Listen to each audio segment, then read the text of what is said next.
But first, and just on that theme, it's an interesting interview that we had last night here on the show with Barnaby Joyce. I hope you didn't miss that. Very interesting.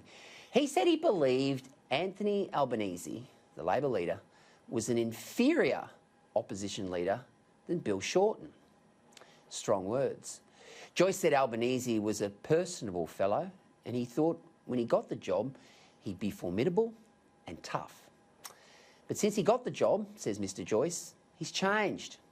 He's now a captive of what he refers to as the Balmain latte sipping set.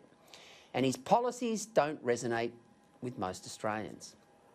This is what Joyce said. He said, I thought he'd be a populist leader, maybe announce a new coal mine in central Queensland, champion the workers and miners like Labor has in the past. But he's gone all anti-coal, said Barnaby. That's good for us, says Barnaby. He's worse than Shorten. I never thought I'd say that, but it's true. They can't win government with Albanese there.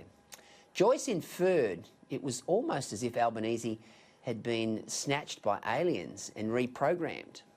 Now, Barnaby Joyce, whatever you think of his personal dalliances, he's just about the best cut-through politician in the country. He gets it. He understands what the Australian people want, and he delivers in spades for his constituency. That, of course, is the regions and the bush. And he's right about Albanese. Labor can't win the next election unless they win Queensland, and they can't win Queensland unless they win seats like Capricornia, Flynn, Herbert and Dawson. Now, these are the seats that are dominated by coal workers. Have a look at what happened to Joel Fitzgibbon's Hunter Valley seat, dominated by coal. One Nation got a huge swing on May 18 because miners didn't want Labor elected to ruin their industry and their jobs. Labor's 2050 zero emissions target is the dumbest policy I think I've seen in modern Australian political history. Not because it's the wrong thing to do. It is the right thing to do. You know, setting a 2050 zero emissions target is fantastic. We want to save the planet just like everyone else.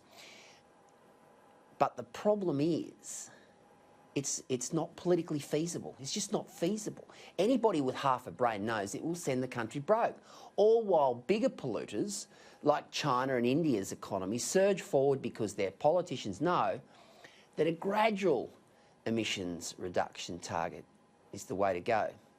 Let's not forget, 2050, that's only 30 years away. Can you remember what you were doing in 1990? I certainly can. It's much, much closer than we actually think. Now, Scott Morrison, he might have stuffed up his fires response, and his glued-on smirk might upset a few people, but at the end of the day, people vote based on self-interest. Paul Keating says it all the time, quoting from the old Labor lion, Jack Lang, always back self-interest.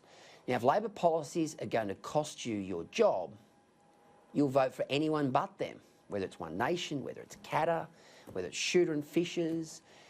You'll vote for anyone but them. I'll call it now. I'll call it tonight. Labor's no hope at the next federal election, while the left faction of their party is so dominant. Jeremy Corbyn in the UK proved that people want prosperity, not poverty. Joyce and Morrison are giggling at the prospect of running against Albanese at the next election. Right now, unless Albanese has some sort of epiphany or those aliens take him and reprogram him back again, unless he abandons the left, and unfortunately he is from the left, so he can't really abandon them, and he returns to Labor's true grassroots constituency, the workers, it's a complete mismatch.